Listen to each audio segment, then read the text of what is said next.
Care telespettatrici, cari telespettatori, buongiorno, bentrovate, bentrovati alla puntata domenicale con lo sguardo dell'anima.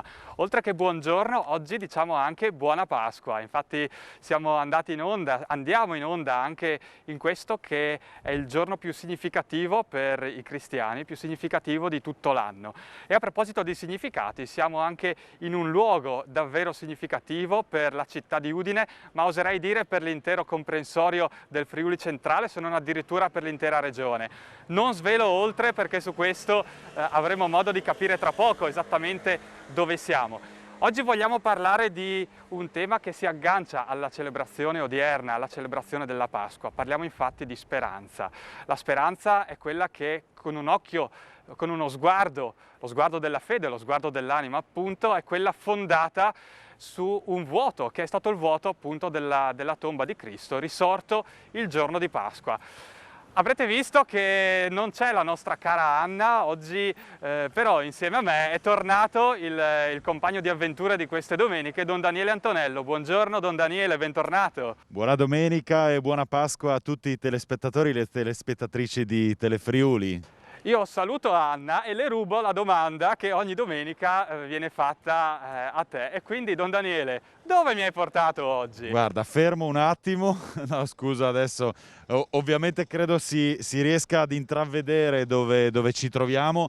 Abbiamo deciso di venire qui presso l'ospedale civile di Udine, Santa Maria della Misericordia, proprio per poter vivere questa domenica di Pasqua, però con uno sguardo speciale rivolto ad un tema che è prettamente cristiano e prettamente pasquale, che è quello della speranza.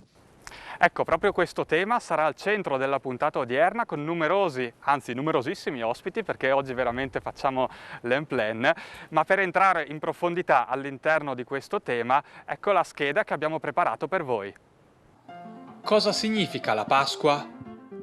Se guardiamo alla parola, essa deriva dall'ebraico Pesach, che significa passaggio. La Pasqua ebraica ricorda infatti il passaggio del Mar Rosso da parte del popolo ebraico guidato da Mosè, un evento che ha segnato la loro liberazione dalla prigionia in Egitto. Se guardiamo al significato, quindi, Pasqua significa liberazione. Gesù Cristo, tuttavia, ha dato a questo passaggio un altro significato. Ci parla sempre di una liberazione, ma si tratta di essere liberati dal male, dai peccati, dalle cattive abitudini. Con la sua risurrezione, anzi il suo passaggio dalla morte alla vita, celebrato proprio nella Pasqua, Cristo ha dimostrato che anche il male peggiore del mondo, la morte, può essere sconfitto.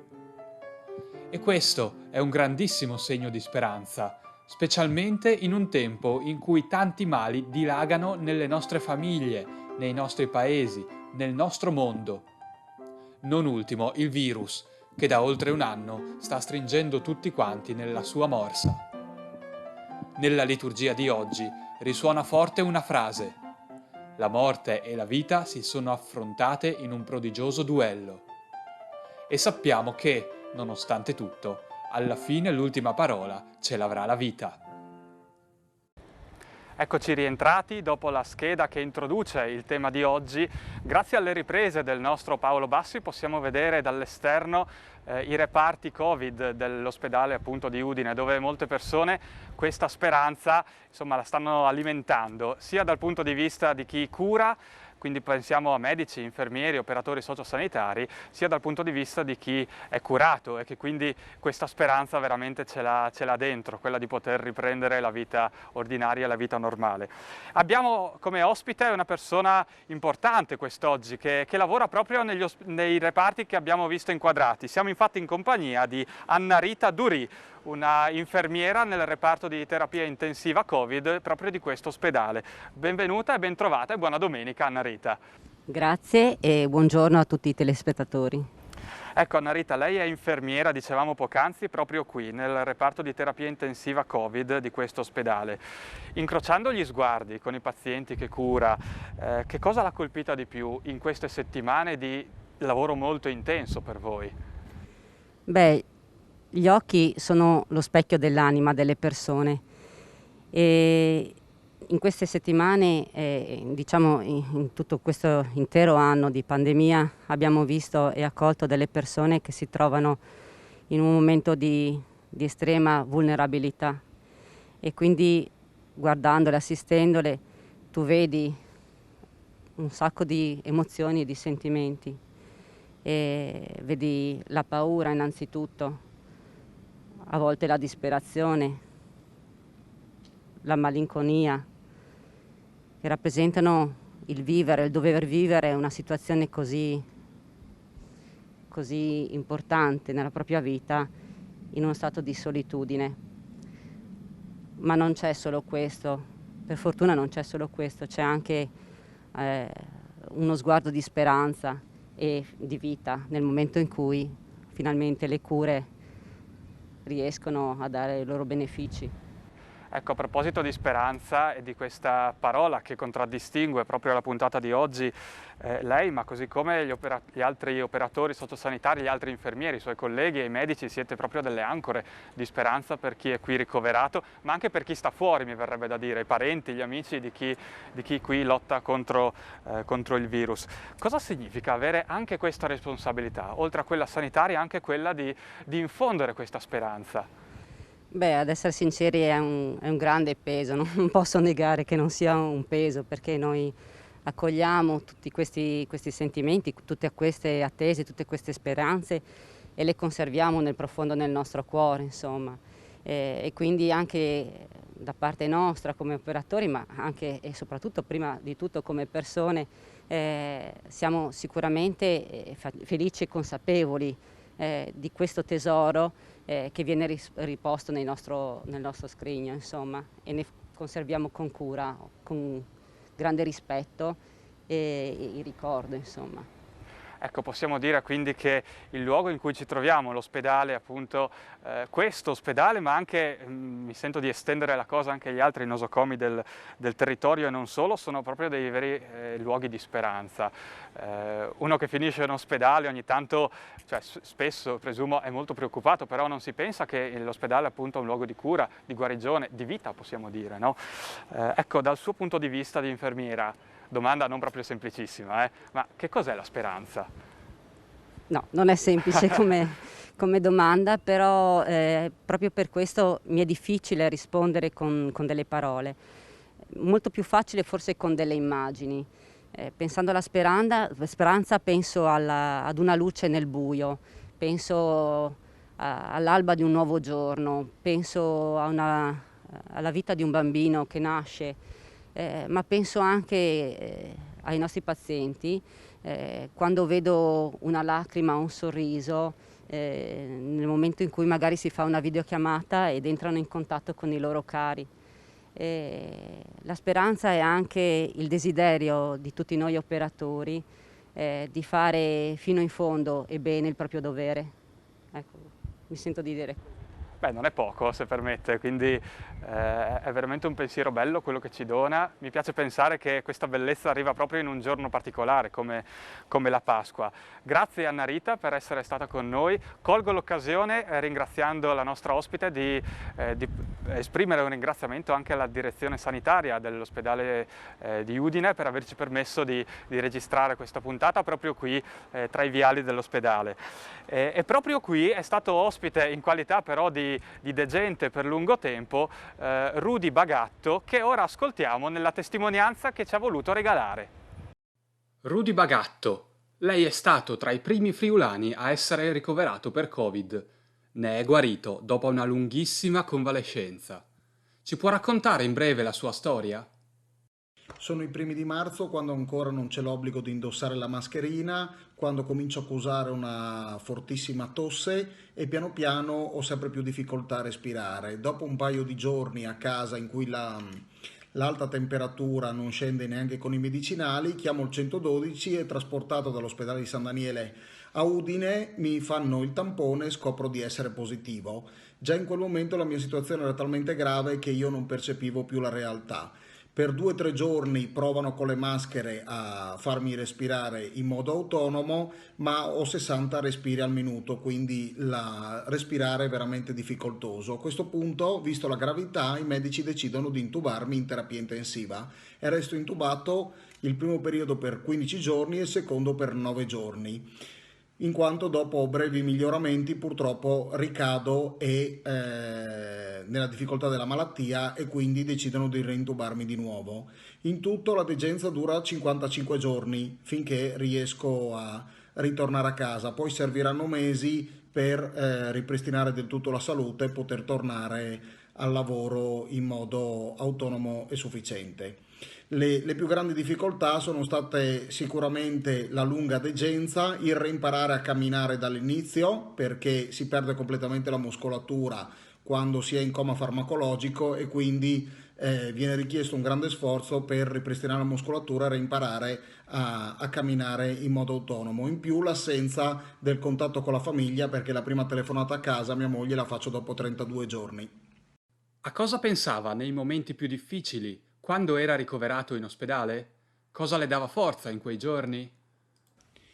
I risvegli della terapia intensiva sono sempre uno shock non indifferente perché comunque ci si risveglia appunto da questi coma farmacologici in un ambiente che non è quello casalingo, siamo in un ospedale, per la prima volta vedo infermieri, dottori con le tute che oggi tutti riconosciamo in ospedale con le maschere in cui sono visibili solo gli occhi.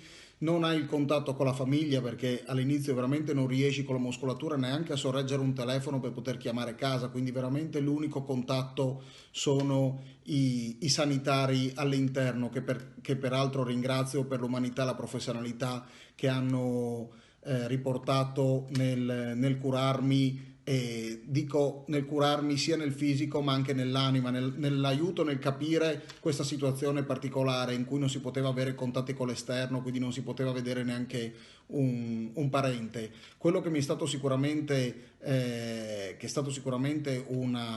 mi ha dato forza di resistere e di ritornare alla vita era il pensiero di ritornare da mia moglie e dalla mia famiglia. Infatti anche nei sogni che ho vissuto mentre ero in coma farmacologico, vedevo mia moglie che mi aspettava fuori dal reparto come fosse la realtà e quindi che mi aspettava e quindi questo sicuramente è stato un obiettivo e un traguardo, ritornare alla vita e ritornare dalla mia famiglia e da mia moglie.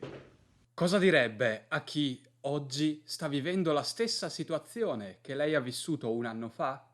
Come dicevo, è difficile descrivere le sensazioni che si provano risvegliandosi dalla terapia intensiva e in un letto, ma quello che posso suggerire è assolutamente di aggrapparsi alla vita, di pensare alle cose migliori, di pensare alle persone che ti aspettano a casa e trovare tutte le energie per combattere questa malattia, perché io penso, e questo ho tratto dalla mia esperienza, che oltre alla rivoluzione del fisico, oltre alla resistenza del fisico, serve anche la resistenza della mente e l'impegno a ritornare alla vita e a ritornare a casa può essere sicuramente uno sprono per ritornare a casa e poi di proteggersi il più possibile perché purtroppo la pandemia non è finita e lo insegnano i numeri e quindi dobbiamo fare tutti uno sforzo per riuscire a ritornare alla normalità.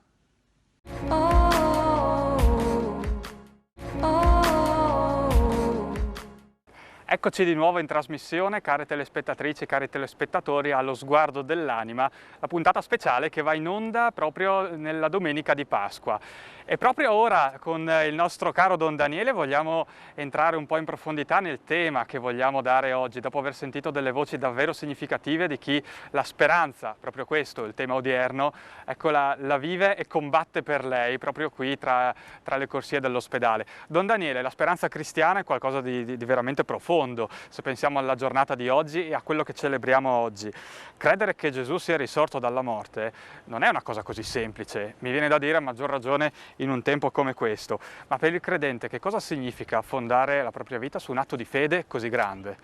Fede significa fiducia e abbiamo sentito prima dalle due testimonianze, sia dell'infermiera che anche del malato, che c'è qualcosa che ti sprona e che va oltre la stessa vita che stai vivendo. Ecco, nella dimensione di fede questa fiducia noi la intravediamo proprio in Gesù, che ha sofferto, è morto ed è risorto. Non dobbiamo mai dimenticarci che la speranza cristiana si fonda su qualcosa che ha a che fare insieme con passione, morte e risurrezione di Gesù. Cioè non possiamo vivere la risurrezione senza aver attraversato anche la dimensione della sofferenza e della morte. Questo vale naturalmente anche per qualcosa di fisico, ma anche dal punto di vista per esempio relazionale. Nel momento in cui ci sono delle sofferenze di relazione, delle sofferenze di morte anche relazionale, possiamo sempre sperare che ci sia un ulteriore passo, che è quello sconvolgente di una pietra rotolata. Con queste parole ci induci quasi a entrare nella chiesa che vediamo alle nostre spalle. Allora facciamo così, Don Daniele, sì. Tra poco ci entriamo, però prima vogliamo ascoltare ancora qualche voce, molte voci, le voci di alcune persone che hanno voluto donarci un pensiero su che cos'è per loro la speranza. Ecco quindi che abbiamo nostri ospiti nel video che stiamo per vedere, una volontaria della Caritas, Federica Saleri, un cantante rap friulano, DJ Tubet, un atleta di Power Chair Hockey, un'atleta paralimpica, Benedetta De Cecco, poi Enzo Cainero che non ha bisogno di presentazioni e infine una studentessa e animatrice in parrocchia, Caterina Giau. Ecco le loro voci. Che cos'è la speranza? Tutti abbiamo bisogno di sperare. Ma che cos'è la speranza? Nel mio servizio di volontaria, iniziato proprio durante il periodo di lockdown dell'anno scorso, la speranza posso dire di averla colta in diversi momenti, in diverse occasioni, ma il punto comune secondo me è accorgersi come un piccolo gesto possa essere concretamente d'aiuto e questo lo si riesce a cogliere nello sguardo di chi lo riceve. Il riscontro talvolta può non essere immediato e quindi può essere anche necessario del tempo per raccoglierne i frutti, ma ritengo comunque che questa attesa sia già di per sé motivo di speranza. L'essere quindi impegnati nell'attività di volontariato alimenta la speranza che in questo momento così difficile e particolare che stiamo vivendo aiuta a credere nel futuro e dà effetti benefici da ambedue le parti, sia in chi fa volontariato sia in chi lo riceve. Mandi Bieleint, per me la speranza è fede, per me la speranza è fiducia, quindi per chi crede è affidare il proprio scopo, il proprio compito, i propri sforzi a un'entità sovraumana, a un divino, a un Dio, a un qualcosa in cui si ripone la propria fede, oppure fede in noi stessi o fede nella nostra riuscita. E quando le cose vanno male, e quando arrivano le disgrazie, e quando il grigiore delle paure ci attraversa la pelle e ci butta per terra, in quella volta bisogna tenere duro e riprovare ancora una volta, ancora due, ancora tre, ancora 1000. E nella preghiera la stessa cosa, per chi prega, per chi crede, per chi medita, per chi va verso un qualcosa di interiore.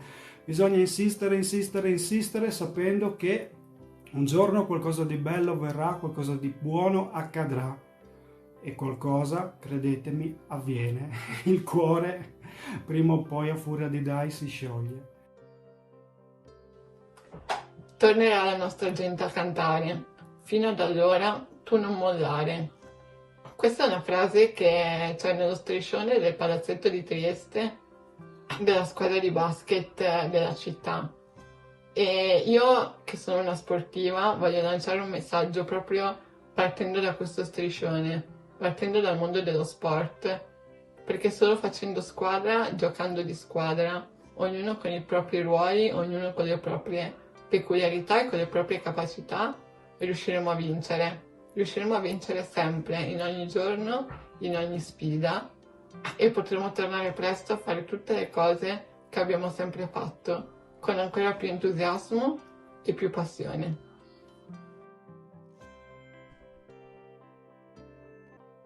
Il concetto di speranza è molto ampio e logicamente va riferito alla singola persona che lo vuole motivare o significare, perché partiamo da un concetto di speranza generale che vale per tutti, che è una logica della vita, E poi è una speranza che attiene alla sfera personale dell'individuo, ma per me c'è un elemento sostanziale. La speranza è una delle molle della vita. Ecco, sperare ti fa vivere, ti fa andare avanti, perché tutti abbiamo la necessità di migliorare quello che siamo, sia in una fase di rapporti con i terzi, sia con se stessi.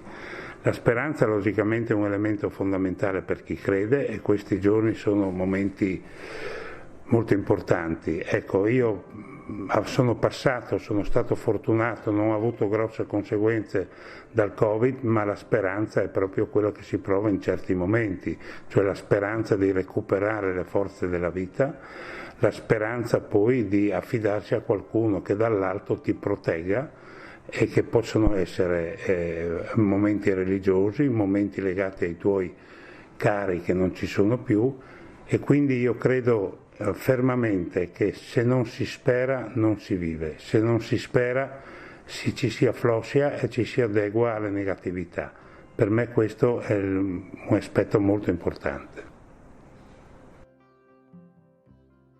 Allora, per me la speranza è qualcosa di luminoso, qualcosa che ci fa luce, che fa luce nel cammino, nel percorso di vita di ognuno di noi, e che aiuta a far luce verso il nostro obiettivo. E è una lucetta che si fa sempre vedere, anche nei momenti bui in cui magari appunto non abbiamo le forze per andare avanti, un momento no. La luce della speranza si fa sempre vedere, cioè la speranza si fa sempre vedere, ed è quella che ci porta in carreggiata e ci fa tornare più grintosi sul nostro percorso di vita per seguire i nostri obiettivi. Quindi io la vedo sì, proprio una cosa luminosa che ci illumina e che ci fa chiarezza.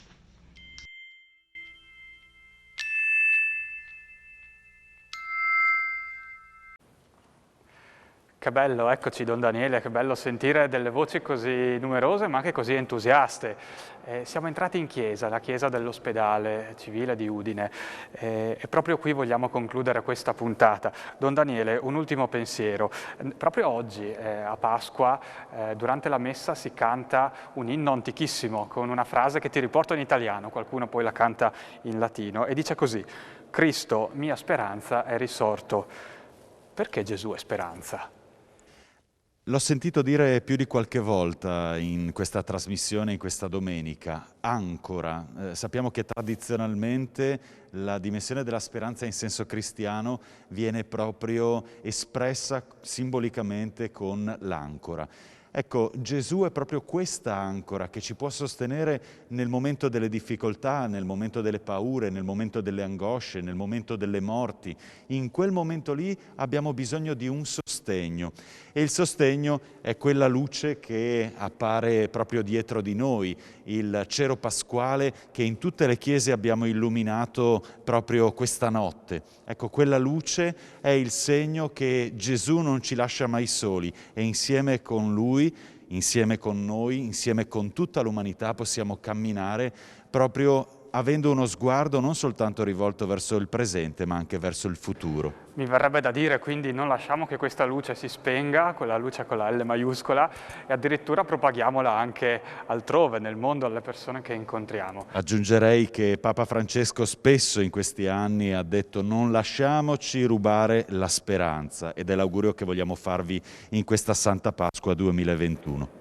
E con queste parole di Don Daniele concludiamo anche la puntata di oggi, lasciando spazio alla Santa Messa. Ancora rinnoviamo il nostro augurio di buona Pasqua a voi e alle vostre famiglie.